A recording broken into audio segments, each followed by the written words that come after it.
basically era tukwaniriza ku mukutu gwaffe omuganzi ogumanyikiddwa nga Uganda mu Kamoli amanya n'eddoboozi bampita Ntambi Jimso Rich Boy Maxwell Jr. okola kyamanyi okuba nti otambula naffe essaawa zonna. Big up on yourself gwali atulaba ng'oli bweru w'eggwanga nawe ali mu ggwanga okola kyamanyi baganda bange.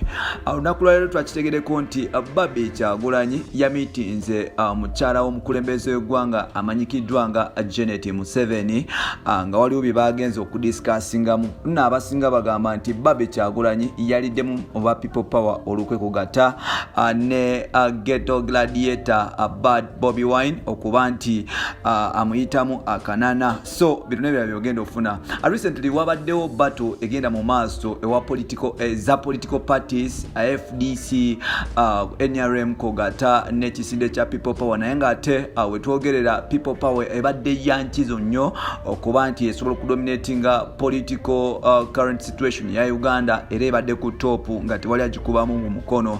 So n'olwekyo mukuba nti government eri mu buyinza mukuba nti egezaako okuba nti ekinafu ya mpola mpola.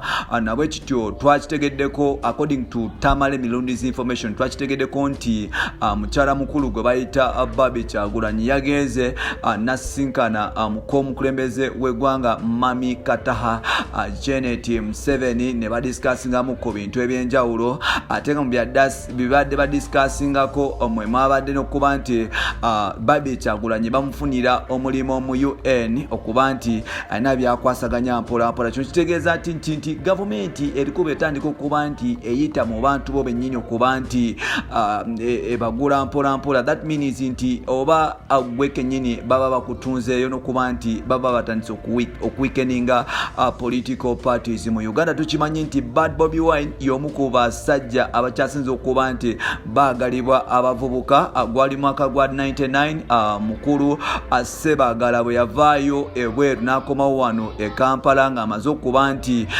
bamuta olw'okukuba black fake dollars. Bamusiba mu America okumala nga myaka 5. So bwe yakomawo e Kampala airport bamwaniriza nnyo y'omu ku basajja balina rekodi okuba nti banirizibwa wano e Kampala kugatta ne musajja mukulu way back ono teyali mu politics wabula Big Brother we yakyakiraawo era mu 2022 awo musajja mukulu gwe bayita Gaitano yafuna crowd ey'amaanyi kugatta ne Kenzo ng'amaze okufuna BET award kugatta ne Besigye nti abavubuka babaagala nnyo. Wetwogerera Bad Bobi Wine y'omu ku basajja abakyasinze okuba oba abavubuka abakyasinze okuba nti baagalwa abavubuka mu Uganda. Engeri gyali nti mwana wa ghetto n'okuba nti avaayo alwanirira omwana wa ghetto n'omuntu wa wansi. Bobi Wine y'omu ku basajja ababadde batadde ku President Museveni kuninga naye wetwogerera amaanyi gani mu mpondooka mpola mpola kirabika okuba nti beetunze nga bo bennyini according to Tamale Milundi's information evaayo eraga nti mukyala we gwe bayita Bobby Kyagulanyi already yayingidde mu State House n'aba nti adiscussinga n'abakulu.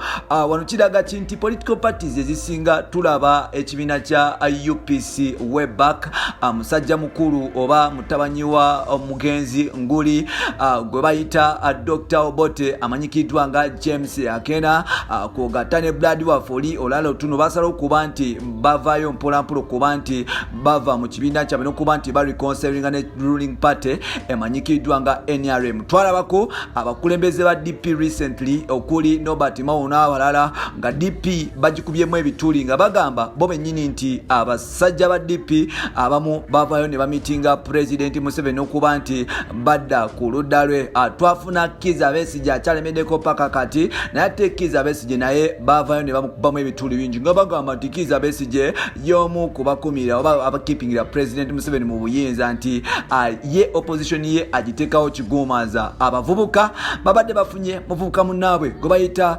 Kyagulanyi Sentamu Robert Lubereta Tembo owokubiri oba Lubereta Tembo 2 omukulu Bobi Wine nga abali mu ttaano nga abavuga nga basuubiza okubambaza engule naye ate unfortunately mukyala we gwe bayita Bobby Kyagulanyi yamitinze aba state. Tujukire nti mu way back it was 2017 mukulu Bobi Wine oyo waliwo ebiseera bye yagenderamu mu America America ng'afunye course gyaba nti asoma yallo ku Harvard University. Waliwo bannamawulire abamu abavaayo nga bamupiininga. Tujjukira munnamawulire amanyikidde nga Rasamad music teacher ng'amanya g'amatuufu bamuyita Lubega Isma, yavaayo n'apiininga Bobi Wine okuba nti mu America gy'asomera ali ku ssente za gavumenti. Tujjukira nti awo waliwo essaga ya togikwatako gikwateko nga bagala kujja ku myaka bajja kujjako mu ku myaka ku bukulembeze bw'eggwanga nti tujjukire nti waliwo nga obanga oweza emyaka 75 egya Uganda tokkirizibwa kuba nti weesibawo ku bukulembeze bwa ggwanga. Geno emyaka bagijjawo nekiba nti President Museveni kati asobola otuukala akatapaka waakowera. So n'olwekyo Bobi Wine baavayo ne bamulumiza recently. Tamale mirundi atugamba nti ono omukyala already ali bribed already, bamufunidde akalimo mu UN mbu. According to Tamale mirundi bino tubyogera nga tuteekako n'ensosi gye tuzijja because tetwagala mutandike kuba nti mutu kyagenda okuba nti mutandike otunyigira, but according to Tamale mirundi yavuddeyo n'atugamba nti omukyala yamitinze Janet Museveni era bwe yavuddeyo kuba nti akubira Bobi Wine esimu. Bobi Wine yaganye okukwata esimu ye kwe kutuma mutabanyi we amanyikiddwa nga Mirundi Junior okuba nti atuusako bad Bobi Wine obubaka. So people power already bali already baba baguze oba simanyi naye nga ate batandise ogikubamu ebituli nga batandikiddeko first lady people power gwe bayita Babi Itungo Kyagulanyi. So bino n'ebirala byoba olinda mu episodes zaffe ziddako nkugamba nti oliwaddemu kuba nti osubscribe, oliwaddemu kuba nti opinion, oliwaddemu kuba nti otutuukako every time weyagalira wonna kuba ffe tubeera alert 24/7. Osobola okuba nti ogenda wali ku Facebook no likinga page yaffe bagita African Entertainment News ko gata, ne Instagram not following bagita African Entertainment News ko gata, and Twitter African Entertainment News obanga ogifuna live and loud and clear noba nti ofuna latest updates. Nsigadde ntambi Kimso muganda wange osobola okuba nti on following nange ku Twitter ng'omuntu nkozesa Kimso 16 ko gata ne TikTok nkozesa Kimso 16 ate ku Facebook nkozesa ntambi Kimso. Bino n'ebirala bwe bolinda mu episodes zaffe zidako twegweko weekuume bw'obanga olina akakyala akapya oba akasajja akapya nkugamba ekintu kimu kozesa akapiira because AIDS akyaliyo ate nga tulina okwekuuma nga tuli bala mu social distance. Kati gwe mulamu oguli e Uganda ne Kampala tukuume social distance kuba coronavirus oba COVID-19 akyasensera amawanga n'amawanga. Bye bye.